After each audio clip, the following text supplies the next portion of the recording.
Well, as Paul indicated, the condition of housing markets is very much at the center of the economic discussion. So to discuss the condition of Montana's housing and real estate markets, we're pleased to have with us today the Director of the Center for Applied Economic Research at MSU Billings.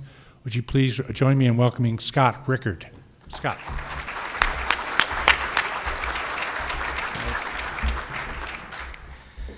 Thanks, Pat, and I want to thank the BBER for inviting me to participate in this event and this series. This is my second year, and I always enjoy the communities that I get to visit. Last time I was in Missoula was last summer, and being a runner, I noticed I was going to be there for a Saturday, and I found a 5K race. I probably should have read a little more carefully if the name of the race includes the word hills, and the location is someplace with the word hills in it. It's not going to be a flat event. I'm not quite sure, but I think the person who was calling out times at the 2-mile mark was tied to a tree to keep from rolling all the way back down the hill. But it was a beautiful event, nevertheless. First, let's start with some state level and interstate level information on the housing market. This is the OFEO data, past 12 months, year over 12-month price appreciation for the home sales that they track there. You'll notice that for the most part, the neighborhood's doing fairly well. 1% price growth for Montana, even more than that for some of our surrounding states. It's not surprising that Idaho saw a 2% drop. And of course, if I was to expand this out to cover the whole state, or excuse me, the whole US, we would see some with 15 to 20% declines.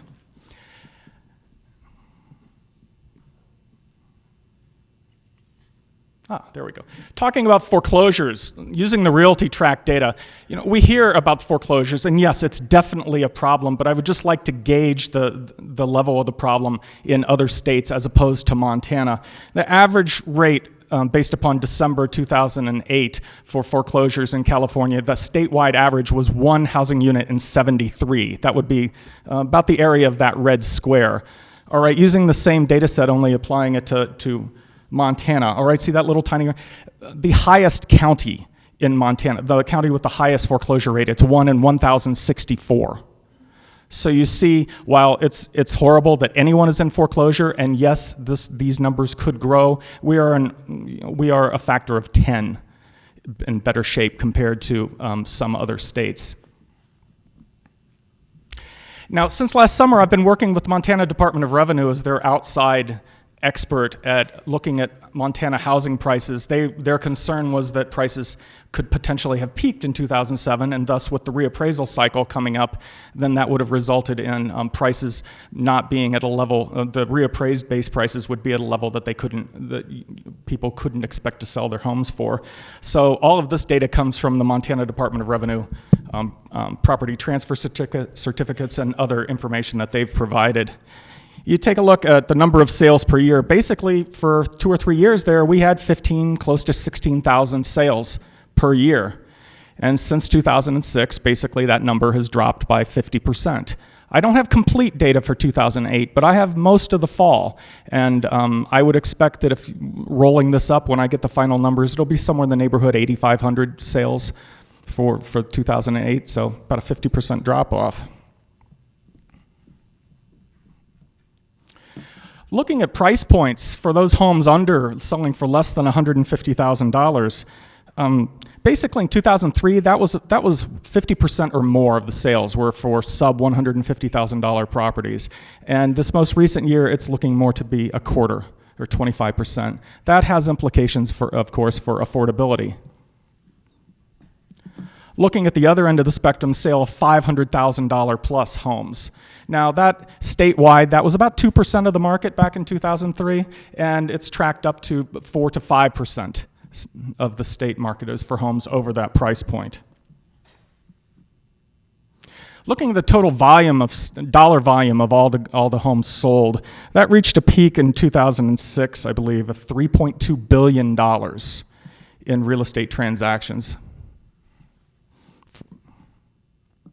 Looking at it broken down one level to volume of sales new versus existing, well, you can see that the volume of sales for new homes is never more than, well, it's up to about maybe 25% of the total dollar volume. But then from an economic development standpoint, you have to consider that, let's say, other than the commission, those existing homes, not a lot of that money is passing through the economy. Whereas for a new home, that money is making at least one trip through the economy. So while the total value of new home sales is only a quarter or less of the total volume, it probably represents 3/4 of the economic activity that's generated by construction and home sales down at the local level.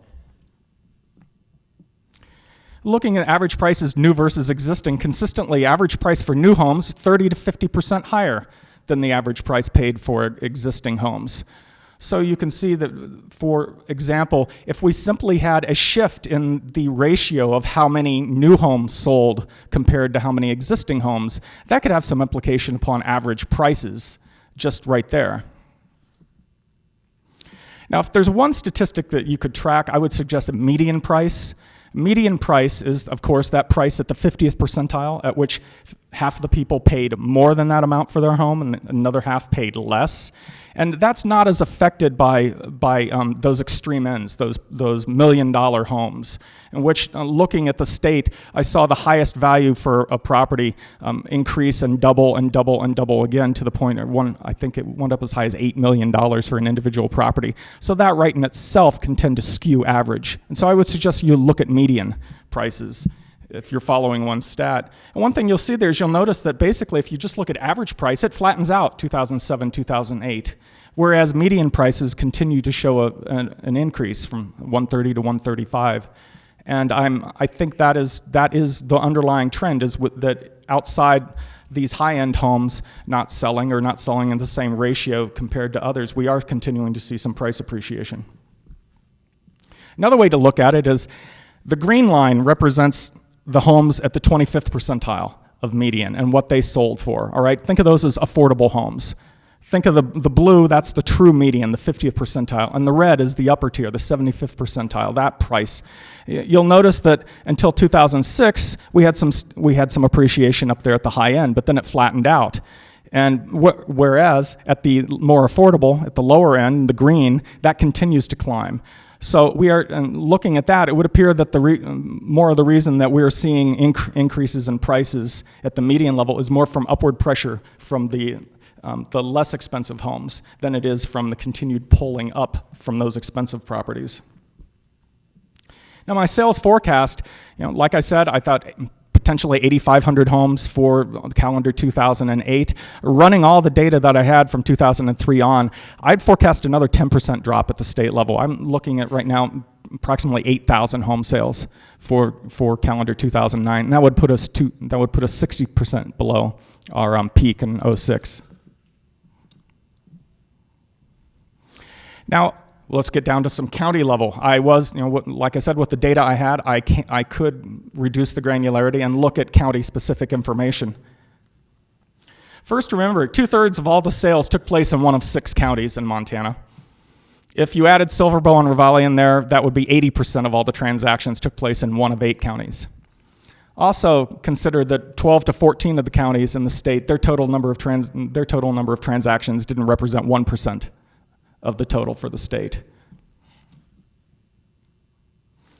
Looking at 2007, between 2006 and 2007, applying some statistical tests, I only found one county, and that was Gallatin County, that I saw a statistically significant decrease in prices.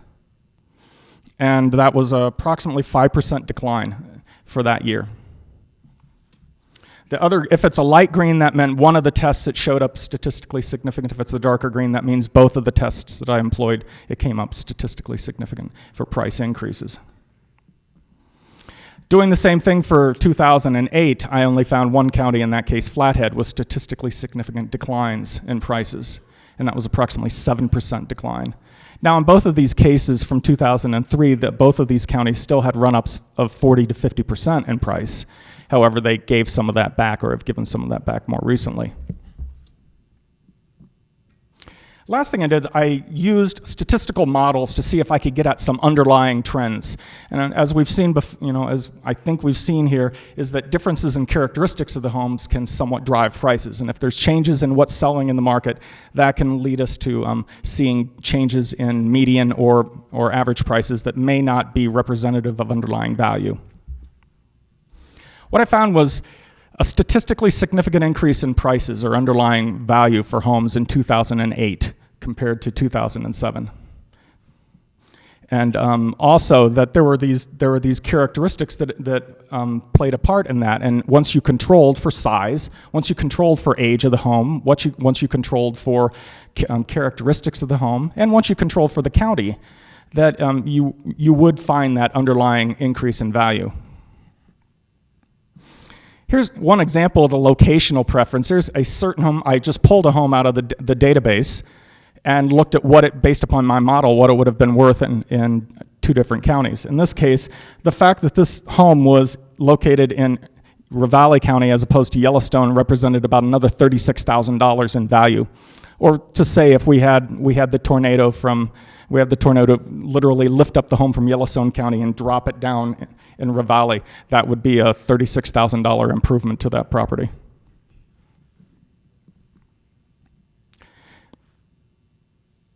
All right, if you look at this graph, you'll notice that red, that is changes in average price, and as we've seen before, that flattened out. And we look at the green, which is the median price, you'll notice there that it continued to climb. The blue line is what my model is finding. My model suggests that yes, it's consistent with what changes in median are saying, but it's even a little more optimistic, saying that I believe that there is a little more growth in underlying value than even that shows.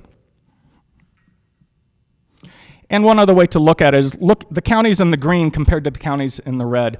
My model would estimate that a home located in any of the counties in red, if that home could be moved to any of the counties in green, expect at least a 50% increase in what that home would sell for. Okay, locally, I noticed that median price for Missoula County is up 36% overall since 2003. But however, the number of sales have declined by 2/3. As an example of, I was talking about inexpensive versus the more expensive.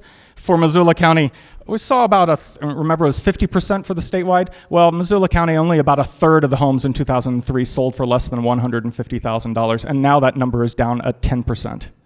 And at the other end of the spectrum, $500,000 homes, they were 1% of the sales in 2003, and now they're up to about 4%.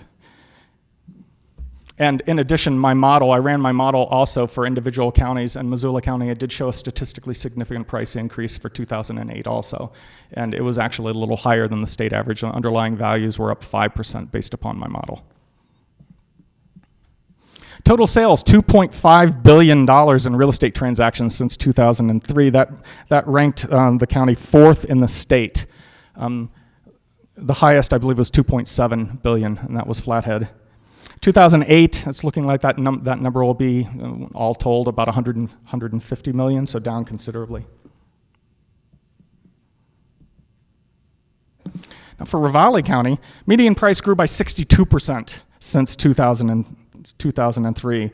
Similar situation for the decline in affordable homes. Sub $150,000 price went from 40% down to 10% of the sales. And the similar increase for the $500,000 plus. They were at 1% and they grew to now 5% of the sales. Sales volume peaked in 2005. It peaked a little earlier than some of the other counties. But it still ranked 8th in the state for total sales volume. And in 2008, however, I would look at maybe a number 40 million is all that was the total sales volume for the most recent year that I have the information. In concluding, the one piece of information that I did not have and I think will be very interesting and very useful in the future is something that the real estate professionals are going to be able to tell us, and that is who is buying. All of my data comes from the transaction that takes place and the characteristics of the properties. But I would be very interested in hearing even anecdotal information as to who is still buying currently. I see some things. I see, relatively speaking, in Missoula County, there's strength currently in condos, as opposed to some of the other styles of homes that were available on the market and were sold more in previous years. But if any of you professionals out there would care to send me an email, my email address I believe is in the briefing book too, just to let me No, give me an idea of your thoughts on what, who are currently buying. Because right now I believe we're seeing a bit of a structural shift in who is continuing in the market, and I think it has implications. So I'd be happy to take any questions you have. Questions for Scott? Reaction? Agreement? Apathy? The data shows that as sales decline over the last several years, prices remain stable or continue to increase. Is that trend sustainable? Right now, that's a great question. Right now, if you notice, one of the common characteristics of those states that are seeing significant declines in prices is motivated sellers, just like you hear on these infomercials. In a lot of those states, it was either the bubble itself, and the collapse of the bubble itself has led to a decline in overall economic activity, or it was the housing bubble in conjunction with, like in the Midwest, where I grew up, Ohio and Michigan, where they were just having serious problems before that. So I believe that the main thing that will the main issue will be the continuing growth, or at least not a decline in the overall economic activity in Montana. Then again, we're still, like I said, we're seeing a drop of 50% in the number of sales. So as one person asked me, so you're saying if my home sells, it will probably make me a little more money this year? It's yes. And that's exactly it. If we suddenly have a lot of motivated sellers, they have to get out for one reason or another, and they will, in fact, force down the prices, bid themselves down until they reach a transaction price, then that could have an influence. And there's some subcategories, of course. Looking at the very high-end homes, there's definitely a concern there that with the overhang in the market currently, that these folks, if that money is speculative and that's out there, and they're paying loan prices on that every month. Time for one more question. Looks like right behind you, Jason. Okay, I don't get to hold the mic. Question for you. Looking at the transportation numbers, if you look at the flip side of it, 60% of the vehicle miles traveled are on only 20% of our roads. And then looking at your numbers, 80% or more of the home sales are in 8 of our counties. Given that, is it fair to call Montana a rural state, or are we actually a western state or a mountain state where we live in the cities, but the cities are just long distances apart? Would you comment on that, please? Sure. Not coincidentally, population follows both of those same characteristics. Of course, cars don't drive themselves, so there's more people in those populated counties, and it follows within a percentage or two in most cases, as the percent of sales to the percent of the state's population in an individual county. I have never had any real luck in any detailed economic modeling that I've done in treating Montana as a single entity. We are varied. We have different regions. We have urban regions. We have rural regions. And whether or not someone chooses to characterize it as one versus another, you can find characteristics, you can find your set of facts that will take you down either path. But it is very obvious that most of the population is in the cities, or in these certain counties that have the larger cities. And, it takes people to spend money. And so that's why most of that economic activity takes place there. Good. Terrific. Thank you, Scott.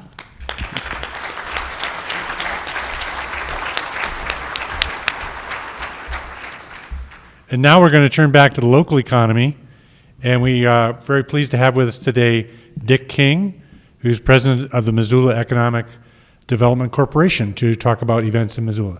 Dick, and you have an entourage as well, as you will explain. Thank you. Dick King.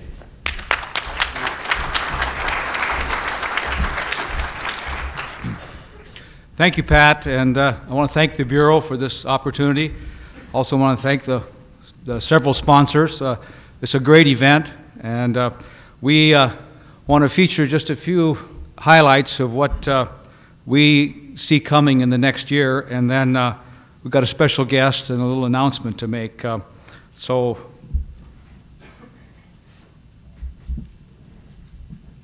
a couple of announcements. The cleanup of the Missoula Brownfields program at the sawmill site, the old Champion International location, 45 acres in the middle of the city, will actually be completed in 2009.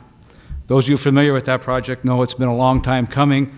The city of Missoula is to be commended for a tremendous effort to move that forward.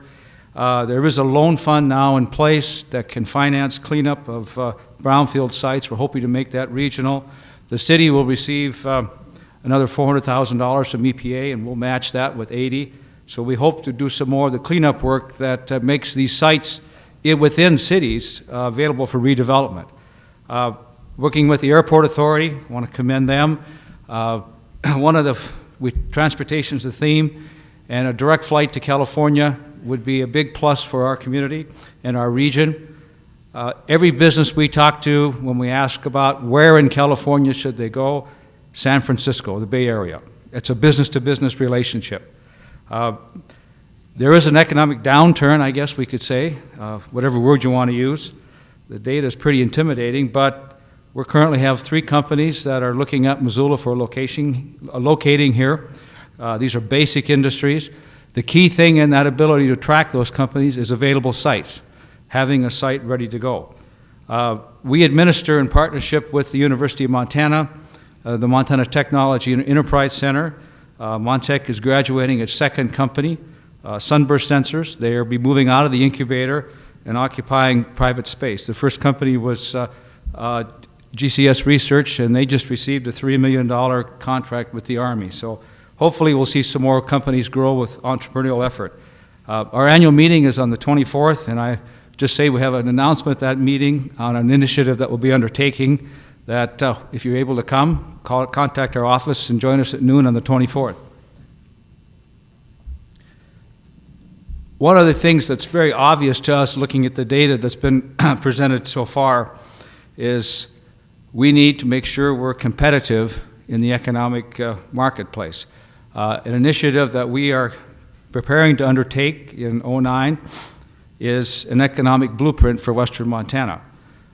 It's private sector led with economic partners, the cities, the counties, the Ravalli County Economic Development Authority, Montana Community Development Corporation, Biddeford Economic Development District, and other local economic development organizations across the region in Western Montana. It's very clear to us that we need to get together with strong private sector leadership, focus on our assets, and solve some of our problems so that we can truly be competitive as we go forward.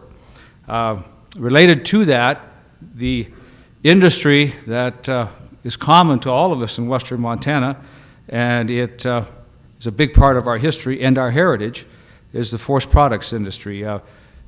It's a very difficult industry for those companies, and it's this last year we spent a lot of time working with companies in the industry, developing some recommendations that were submitted to the state, and I can say the state of Montana is now working very hard on developing policy that will help this industry in current time and in the future. There's no guarantee here at all, but it's clear to us that the forest products industry is more than just value-added manufacturing. It is absolutely essential for managing our forest, keeping a healthy forest. It's critical for the tourism industry, for recreation, for hunting, you name it. So this industry plays a unique opportunity. There are some very interesting opportunities for this industry in the future if it can survive this hard time. One of which is generating some electricity. Maybe that can be the firm up the power for wind power on the eastern side of the divide. We'll see how that goes. We want to commend and take this opportunity. I'd like to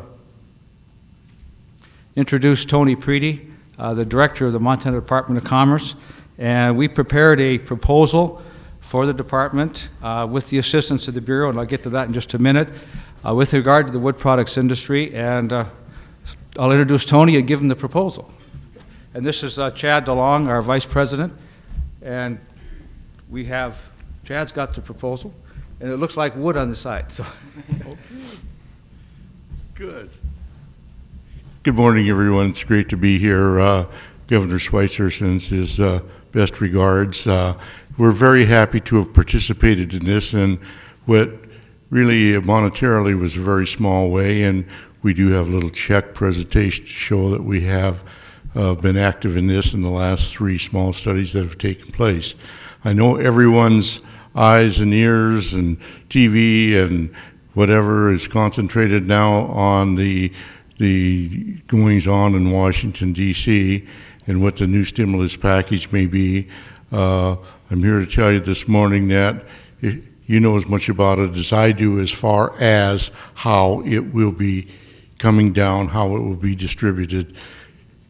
But we know for sure that there is going to be a stimulus package. There's going to be government involvement. Having said that, we all know, though, that government is not the answer to everything.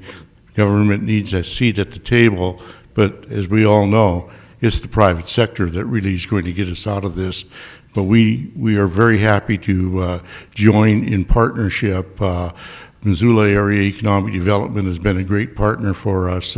Very easy to work with the Missoula area, and we've done numerous projects here. And I want to publicly thank Dick and his organization for that.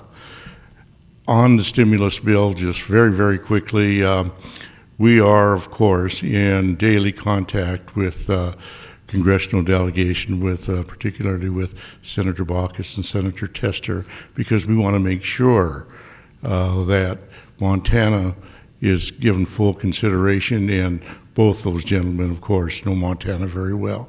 So we're very confident that we'll be able to get a stimulus bill that will be very helpful. Having said that, I just want to present Dick. Just a small check, but it does show that we are very, very interested. And now we have a study. Now we have something with some directive, with some statistics that we can back up the claims that we're going to make. And hopefully, we'll work our way out of this situation sooner than later. Thank you very much for having me here this morning. Thank you, Tony.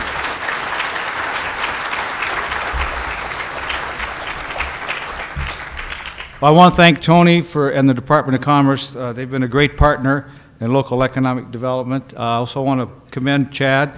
He and I put a lot of road miles on this summer visiting the industry.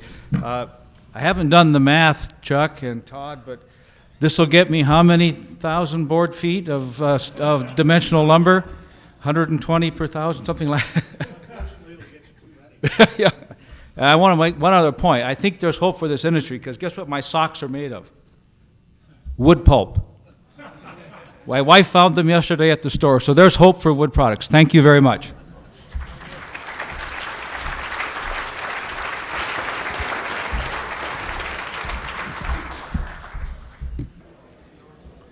We're going to get started now with the rest of our program. In this section of the program, we want to take a time to hear from some experts and take an in-depth look at a number of major industries and industry sectors in the state, specifically agricultural, travel and tourism, healthcare, and manufacturing, including forest products. I'm very pleased to have with us to talk about travel and tourism Norma Nickerson. Norma is Director of the Institute for Tourism and Recreation Research here at the University of Montana. Norma.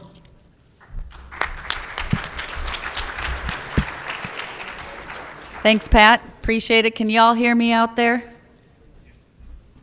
Okay. Well, you've already got a little bit of an indication from Paul what's been happening in the non-resident travel industry for this year, but we're going to go into it a little bit more detail.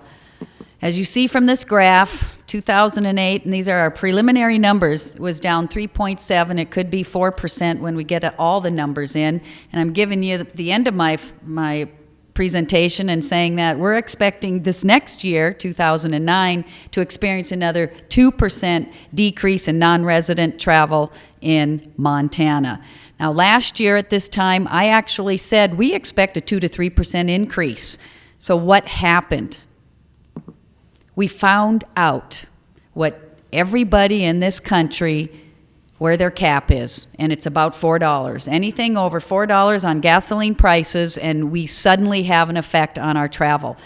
I know I did, and I'm guessing that most of you in the audience this summer, when things were pretty high, like $4.21 in July of this year, that you changed your own personal travel patterns. You didn't run out to the store every time you needed to go get something. You actually ran to a number of stores and did it all at once. Well, the same thing happened with non-resident travel. They weren't just hopping in the car and going on this wonderful little spontaneous weekend trip.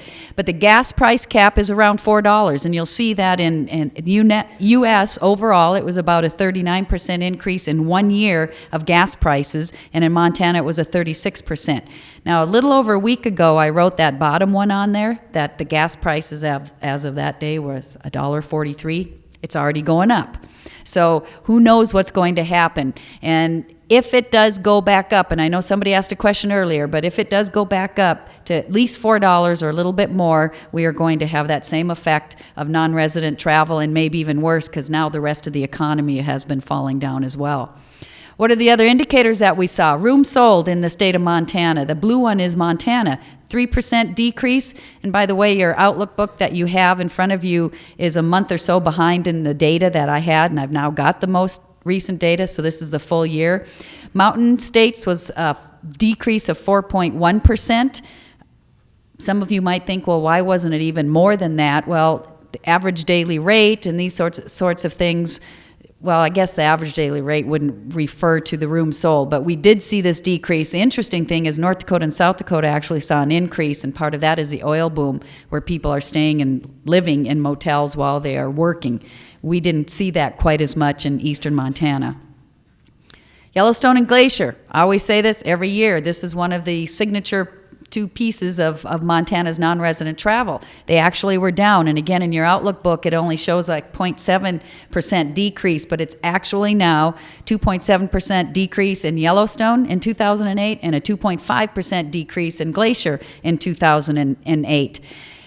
Remember, last year was their banner year, and so actually that decrease that we see there is not too bad. It could have been a lot worse, and partly it's because it's the staycation that you heard on the news throughout the summer. People are just staying a little bit closer to home, and we think that that's what happened in the parks, and their visitation didn't go down as much as it possibly could have. On the plus side, here's a good one we like to think about. The airlines actually in the whole state of Montana increased 2.9% in 2008 over 2007. We had a little bit of a decline in 2006, and the reason that happened is there was some seat capacity issues going on. They reduced some flights, they reduced the size of the airplanes, and then they actually put it back up again. What's interesting, if you look at this, is where did our increases occur? I always kind of have to giggle that West Yellowstone really increased 6%, but they're about only 0.6% of all air traffic coming into the state of Montana, but we like to put them up on top anyway.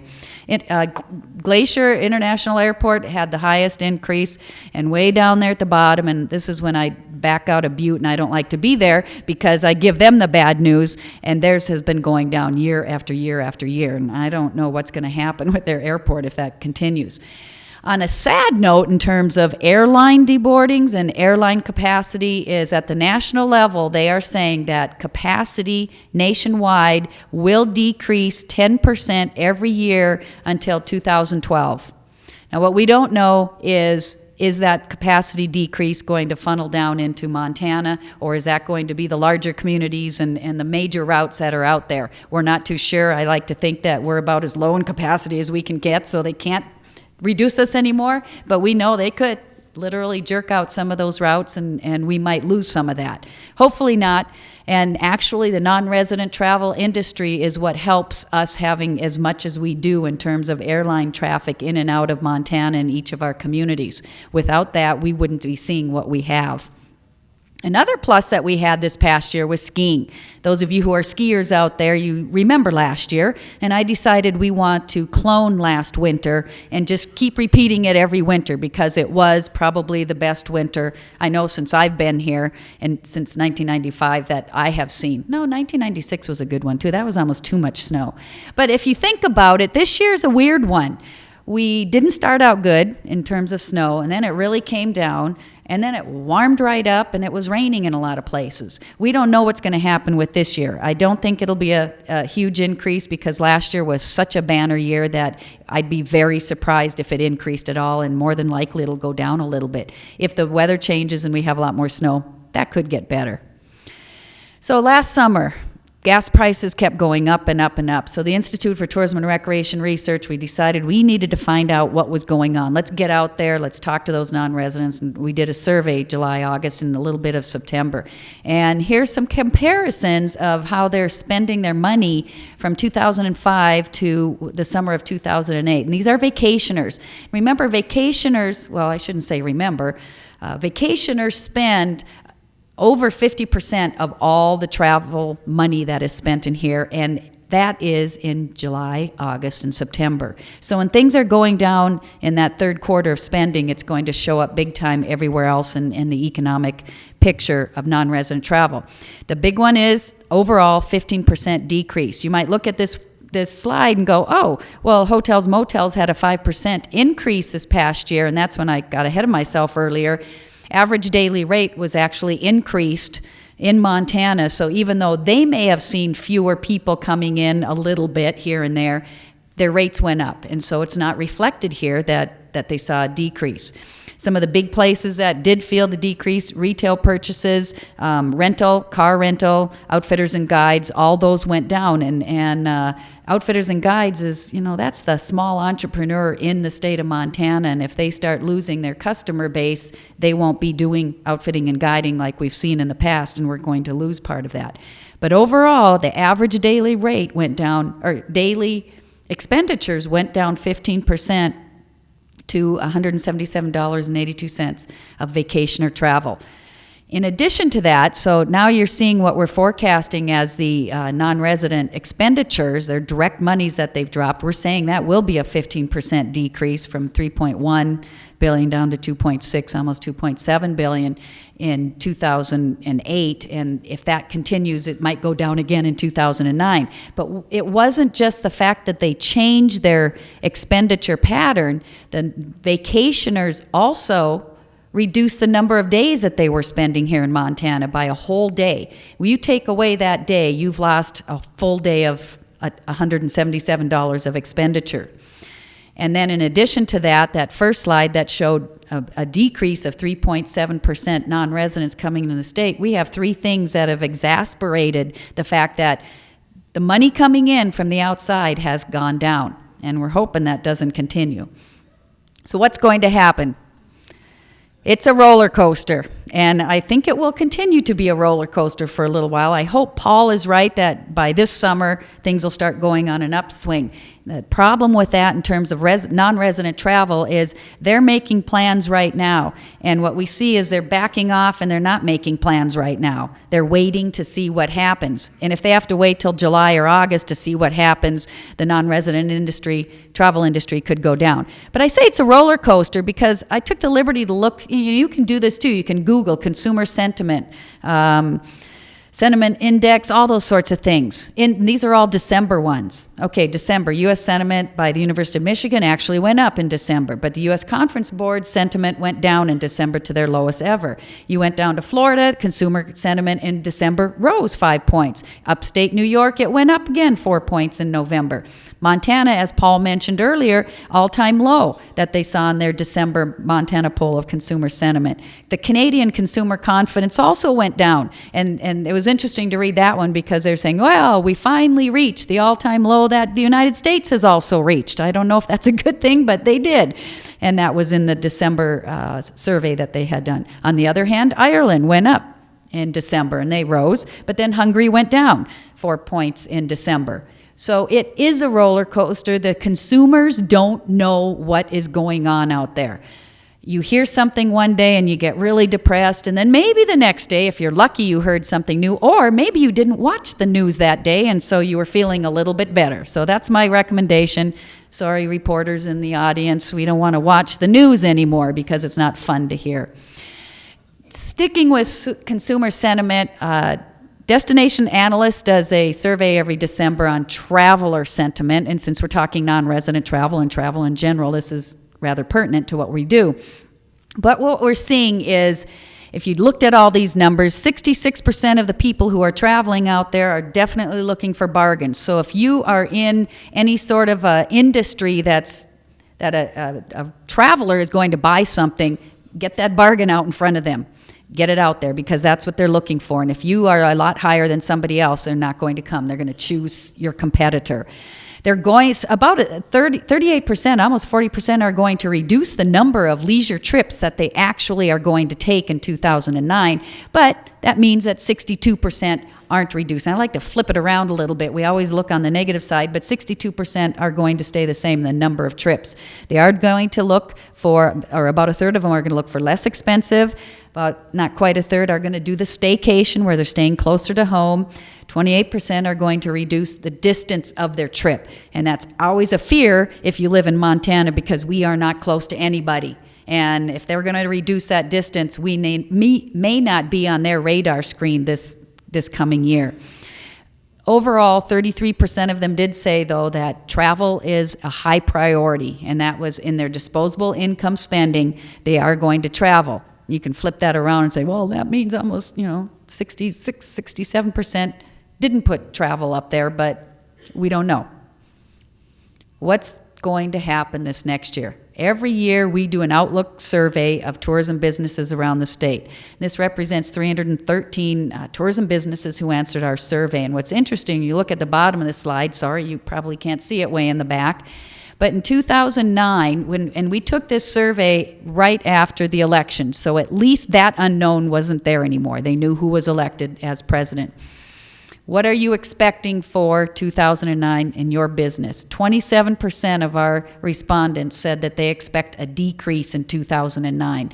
If you look at the other numbers from 2002 through 2009, the only other times it hit double digit, it was 10%. We have never seen so much worry out there in the tourism business owners in all the years that we've been doing this particular survey. So they're very, very concerned. Again, flip it around, 33% of the people actually expect an increase. 39% of the tourism businesses expect it to remain the same. Those who say they are expecting an increase are basing it on return visitors coming to their business, and that's what they're really focusing on.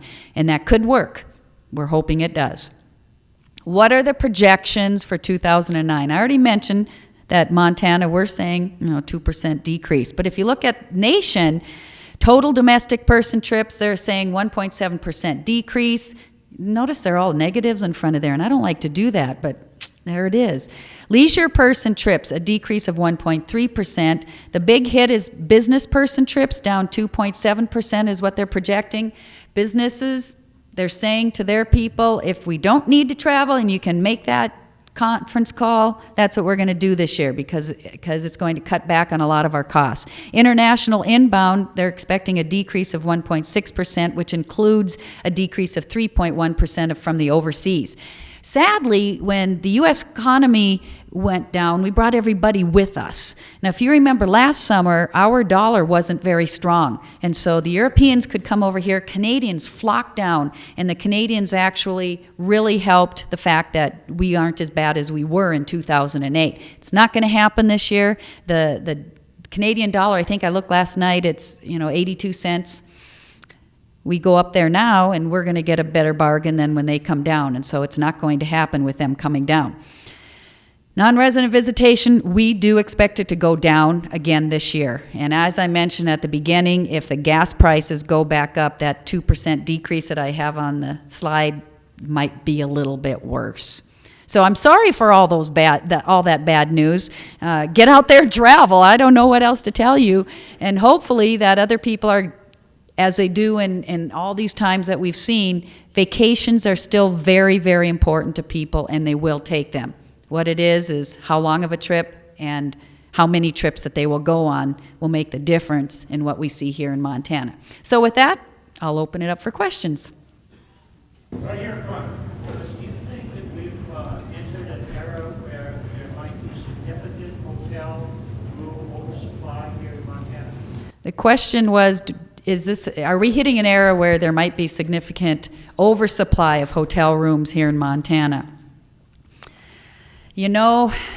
It's cyclical like anything else. And so right now, our demand it's okay, but it's been going down. And so what we see is, yes, we have too much supply. There's been a lot of building going on all around the state. Usually what happens is it forces out the older, smaller hotels and motels, and the larger franchise ones tend to take over, and people want to go to those. Yes, in answer to that, I just said, too much, but yes, we're going to have too much supply for a little while. More questions? Any other comments? Yes, sir. It seems like a one-time visitor would be a logical return visitor year after year. Are there any studies that are done on people's behavior or their what they find when they actually come that one time? And I'm thinking of, this may seem skewed, but a tourism motto that said Montana unspoiled. But if a visitor isn't super smart or patient or maybe apathetic, they can get trapped in some very spoiled areas of Montana. So do we know what a visitor thinks when they come and don't return? Oh boy, that's a great question. I tried to do a study of people who didn't come, and it's hard to find them. I mean, you have to go all over the place looking for those people. Those who don't return, well, the good side of that question is basically 90% of all visitors do come back. We have a huge return rate factor. Now, in terms of the vacationers, that's a little bit lower. It's about 75%. But I don't think it's because we're spoiled in terms of our environment. It's because many times Montana is a one-time trip for a lot of people, and they know they're not going to come back. And you probably hear that when you go around and say you're from Montana, and I get this all the time. I've always wanted to go to Montana. And I say, well, go, or a good place to go. But I don't think it's because it's spoiled. We could get to that point, but we're not there yet. One more question? Anyone? Someone's making a hand gesture in the back. Be careful. Okay, thank you very much, Norma. Thank you very much. I forgot one thing. If we have our two-year economic outlook and review, it's out there on the tables. If you haven't picked one up and you'd want one, they're out there. Thank you. Thank you, Norma. And now I'm going to deliver a few comments on health insurance reform here in Montana and nationally. I think a lot of people are asking a very simple question, and that is, what's the problem with health care? And of course, a lot of people are asking that question because they have an answer in mind. And I think we have a new person on board in healthcare policy whose answer to this question probably matters a little bit more than most of us. And I believe he resides in Pennsylvania Avenue at the moment.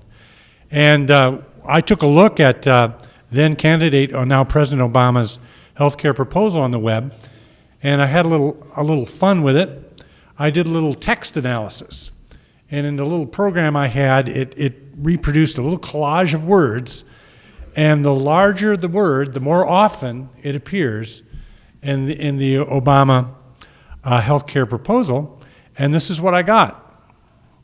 And this is so simple even an economist can figure out that the problem with health care, a lot of people that matter think that the problem with health care is health insurance. And so the topic is really, the policy agenda has really shifted, I believe, and there's now a new emphasis, including what's going on in Washington right at this moment. What can we do to reduce the number of uninsured? So what I'd like to do is just give you a few comments in the brief time I have, just to introduce to you some of the things that have been proposed. I know there are some of you in the audience that are quite familiar with it, but many of us may not be. I'd like to talk about what the challenges are to increasing insurance coverage. Because, quite honestly, if it were easy to do, it would already be done now. And finally, I'd like to talk about where we are in Montana. Well, a couple things to go through. There's a lot of proposals out there in healthcare. So the title of this slide is Elements of the Plan. What kinds of things are out there that are being considered? Some of these are new, or at least new to the general population, but have been talked about by wonks and policy analysts for quite a long time. The first one is the National Health Insurance Exchange. Think of a stock exchange where companies list their shares for sale and trade. This is the idea of a similar exchange, except for in this case it would be for insurers. So private insurers can list their policies on this exchange. When they list on the exchange, there's some hoops they have to go through. Their policies have to have met certain criteria. And furthermore, they have to be for sale to any and all. This is something that could break through some of the bottlenecks in the individual insurance market, has a lot of promise. Then there's a variety of these carrots and sticks out there. And here's one, and that's the idea of taking a look at a very simple proposition, and that says, look, healthcare, very expensive. You know what? That makes healthcare premiums aren't exactly a bargain either. A lot of us can't afford them or they burden us, so the idea of offering tax credits or refundable tax credits to low-income individuals to help them purchase it. Again, it moves us towards having higher insurance rates. On the other side of the equation, we know in this country, many of us are covered by health insurance offered by our employers. That's especially burdensome and therefore less common for small businesses, so we give small businesses a carrot. We give them a tax credit to help them, incent them to offer health insurance to their employees. Now we get into the sticks. We look at the large employers and we look at them and we say, look, if you don't offer health insurance, then you have to pay this tax. If you offer health insurance or health insurance that meets our standards, you don't. So it's sort of a pay or play situation where if a large employer were thinking about maybe in today's environment dropping health insurance as a way to cut costs, now they would have to take this penalty into account, and that could influence their decision and hopefully keep the number of people insured higher than it would be otherwise. A lot of talk about mandates. I just bring this up. Mandates are out there. Mandates are being talked about for different parts of the population, for children specifically, not by candidate Obama for adults, but certainly other plans out there, notably Senator Baucus's plan that got a lot of publicity a few months ago, does talk about mandates. Massachusetts talks about them. They've only partially implemented them. There's reasons why they're out there. I'll talk about that in a second. Let me just go into one of these in a little bit more detail. National Health Insurance Exchange, as I said, it's a place where people can compete, basically for your business. It's managed because not everyone can jump in. They have to be plans that have met certain requirements and have to be universally available. They can't pick and choose the people that buy. There are some examples of that out there, not in the general population. The Massachusetts Connector, as part of its path-breaking health reform proposal of a couple years ago, has the same framework. Medicare Part D, which is the prescription drug extension to the Medicare program, also has this, and competing for policies where people can pay premiums and shop from a smorgasbord of different offerings. It's been called complicated, but competition is complicated as well. But by the way, the National Health Insurance Exchange, as envisioned by the Obama administration, also has another player, and that's the federal government, a national health plan, which is something that is meant to mirror the benefit levels currently enjoyed by most federal employees, and with some premium attached to that. And this is quite a big change. What are some of the challenges to increasing coverage? There are many. Candidate Obama talked, and President Obama as well, talked about options for health care reform that would leave those who are currently happy with their health insurance coverage the option of not changing anything. Okay, so the vision is that we take what has been roundly criticized, but there are people happy with it, with the current U.S. health insurance system, and we add to it. We add new options in a way that brings more and more people under the umbrella of health insurance coverage. The question is, can that really be done? There's two problems with that. One is, I've already mentioned this national health plan competing with private insurers for business. Can that really happen? I mean, let's face it, the constraints of private business and the public sector are not exactly the same. And furthermore, can it be that we can simply add? In other words, can we simply add coverage to the mix and raise the number of those who have health insurance coverage, or is it by necessity? Are we going to take some people away who currently have private insurance and at least partially subtract? The matter of penalties and incentives. A lot of talk about this. A lot of talk about giving people the incentive to do things that we want them to do. But really getting that right is really a trick. It requires a lot of information. Let me give you an example. A large company currently paying the tab for its share of the premiums for the coverage for his employees, his or her employees. They look at the penalty that they would pay if they were to drop that coverage. If that penalty is very, very high, okay, and let's take specifically a company that perhaps doesn't offer insurance now, and you hit them with a very high penalty for the fact that they don't offer insurance to their employees, well, that's really going to materially affect their business decisions. They may have to cut back, close altogether. Onerous penalties could drive businesses out of business. That specter is raised many times, but it is a reality. It could happen. But what's the other side? Penalties too low. Penalties too low means a business person makes a decision and says, you know what? It's cheaper to pay the penalty. I'll drop my insurance. And of course, that's not exactly what we're trying to do with this kind of policy. Why people mandates? People talk about mandates because insurance, the way insurance works, is it requires pooling people. And it requires pooling a general population where we can apply actuarial standards, charge premiums, and then look empirically at the experience that matches the actuarial rates being set. If you have an insurance pool full of only high-risk people, if you're writing auto policies and the only people in your pool are 16-year-old kids, you're in trouble. Because you know what? They're high risk. And similarly, in individual insurance, this happens quite a bit. You see insurance break down. In the individual insurance market, what you see is you see very high premiums because costs are very high. So the only people who opt to buy it, this isn't literally true, but typically a person that opts to buy is a person that expects to get sick. They know their own circumstances. So therefore, you get these high-risk pools, very dysfunctional, it breaks down. People talk about mandates because we got to get more younger, healthier people in the pool to keep rates down. That's a problem. Crowding out is very similar to what I already talked about. That's the issue of the public sector offering new opportunities, and the people who take those new opportunities are the people who are already insured over in the private sector. And so you move people from one to the other, and you either don't change or you change minimally or less than you intended the number of people who are insured. Finally, there's a topic of cost. This is on the back burner at the moment, but it is there. There's two aspects to this. Namely, a lot of these programs have costs that have to be paid. But more importantly, I would argue, is the very fact that we're trying to get more people covered by health insurance has an impact on costs. We know healthcare costs have gone up much faster than most of the other prices over the last 25 years. As a matter of fact, they've averaged 9% a year growth in terms of health spending. This is something that I think, and many economists think, is made worse as an unintentional consequence of getting more people insured.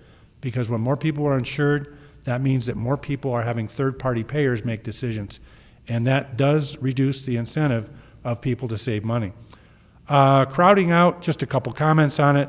It is a problem. NBER study tracked eligibility changes and program enrollments at the national level for 7 years, and they suggested that this crowd out is a real phenomenon. And just to give you some insight, crowd out, that's a jargon word. I love using jargon, it's fun. But what that means is if a crowd out rate is 0, that means you've got a great program because what you're offering is adding to the pie.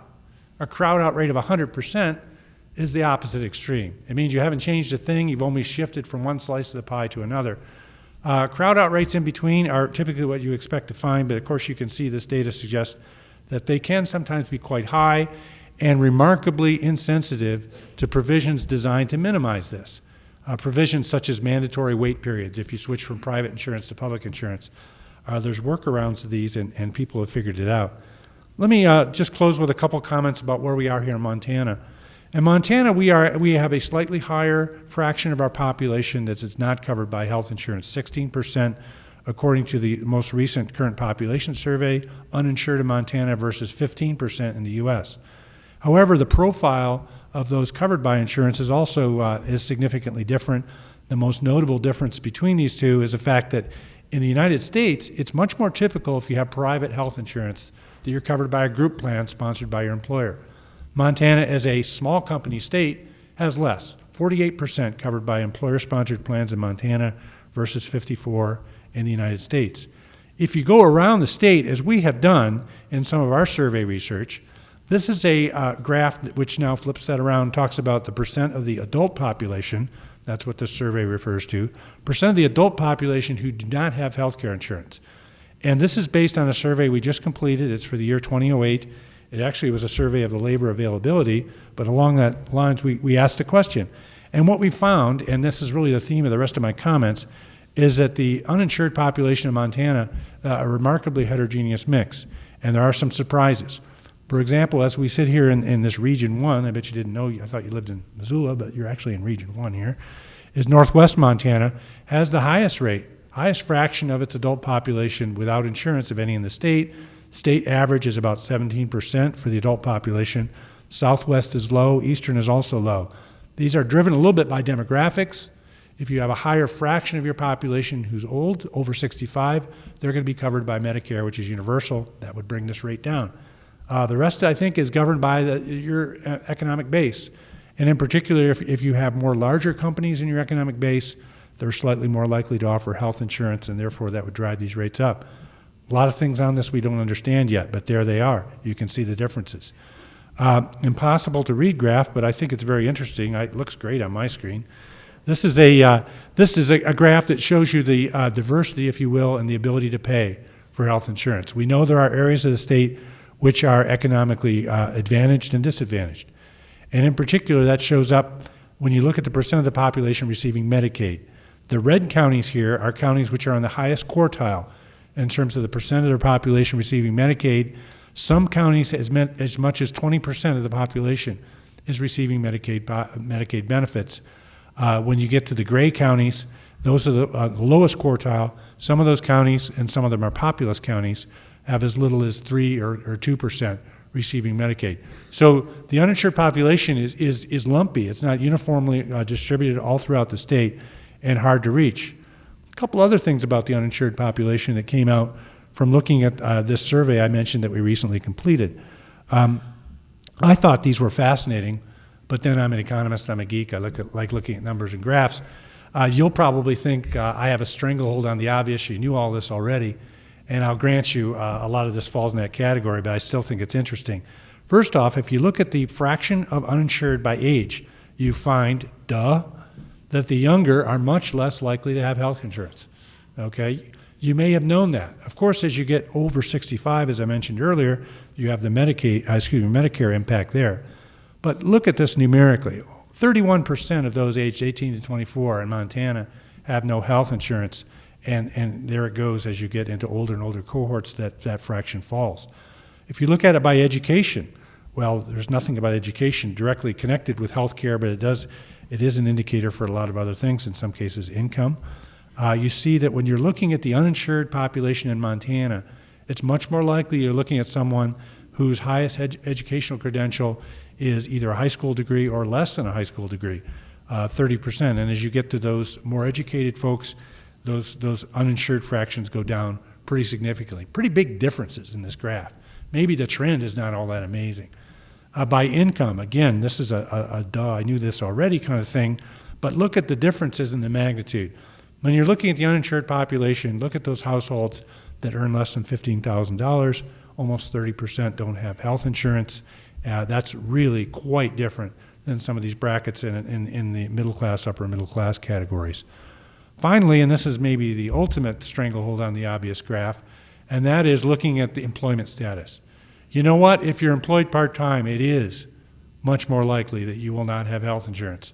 And here are the most recent numbers. 18% of the full-time population uninsured versus 26% of those in the part-time population. And of course, those who happen to have the misfortune of being unemployed, a third of those don't have health insurance. Not in the labor force, a lower fraction, again, possibly dominated by Medicare, Medicare in terms of the uninsured. Well, let me finish up. We're really at a decision time for healthcare policy. There are a few things going on in Helena on this, as we know, but largely the spotlight has shifted to Washington. Most of the states are waiting to see what happens for a lot of reasons. New president, new party, new majority in Congress, and by the way, the rest of the states are broke. So you look at the federal government is also a little bit tight. I think that budget pressures will probably delay full overhaul of healthcare until 2010. That's an economist talking. That's looking at what I think is possible. Politicians seem to have a way of pulling money out of hats, or shall we say future hats, until 2010. The policy emphasis, I think, is clearly going to be on increasing coverage rates. That's where we're going as a nation. It doesn't mean costs have gone away. In fact, I would say, sadly, heads. I hope I'm not insulting the hard-working people who are working very hard on this issue, but quite honestly, people aren't talking about costs. There are some things being said, but in terms of tackling the really hard problems with healthcare costs, that's on the back burner. So that's where we are. I'd be happy to take any questions. Thank you very much. I certainly need to stop talking. Question? Can you explain crowding out again? Crowding out is the phenomenon that when new insurance programs become available, typically either through a subsidy or through a government creation of a new program, those who enroll in the program are already covered by existing programs. So that's what they mean, where the government slice grows partly at the expense of the other slices shrinking a little bit. So that's where the metaphor crowding out comes from. It doesn't happen 100%, but it happens to some degree. And it makes it more costly to increase coverage. Because you want to increase, gosh, I don't want to pick on children's health insurance. That's the wrong topic to be on that side of.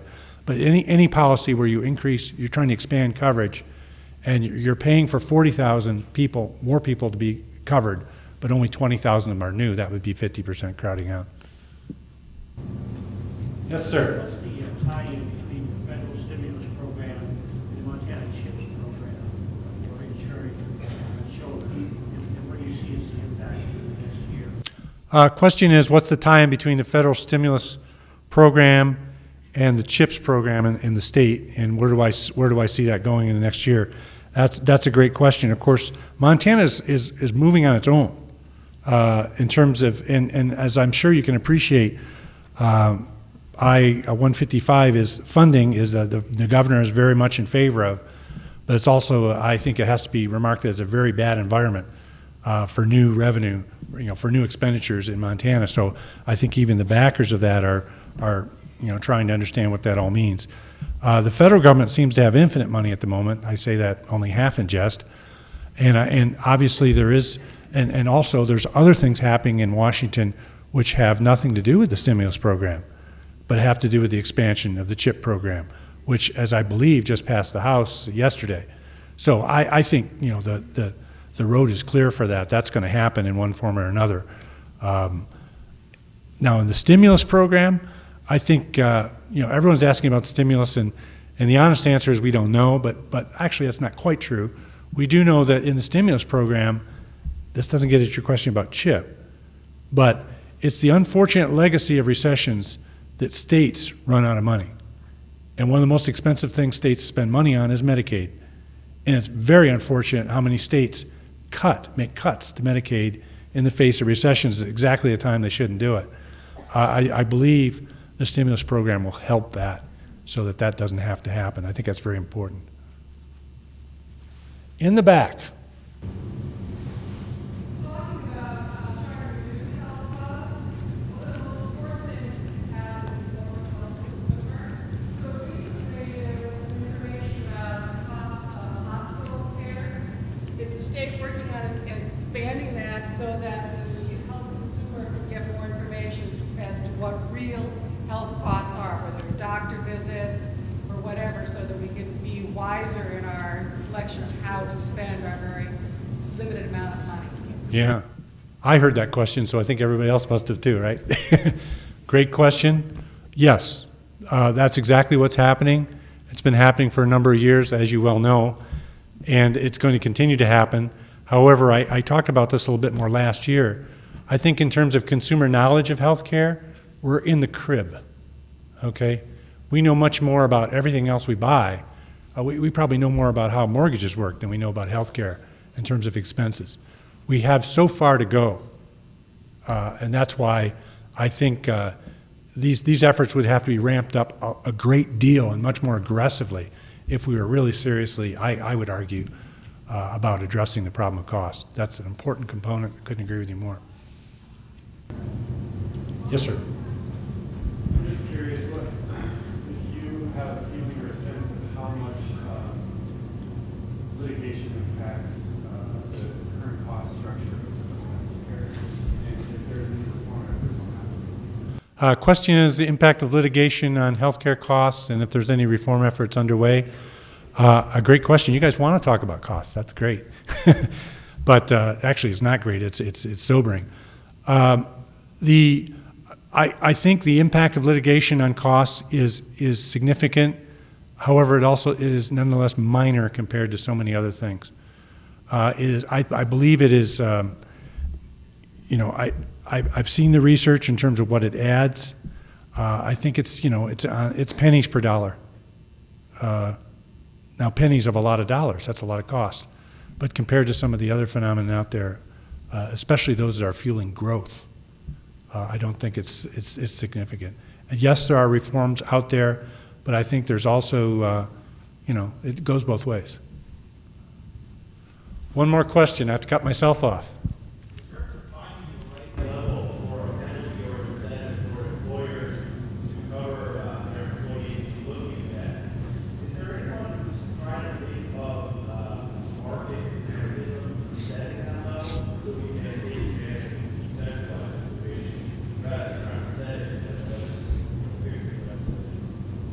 Yeah, a market mechanism for setting the level of penalties. That'd be somewhat similar to the cap and trade system used in carbon trading. That's a very interesting concept. I'm not aware of that, but I'm going to some conferences in the next month, and I'll come back next year and report. But I'm quite frankly not aware of that at the moment. But boy, that's a great idea. Okay, thank you very much.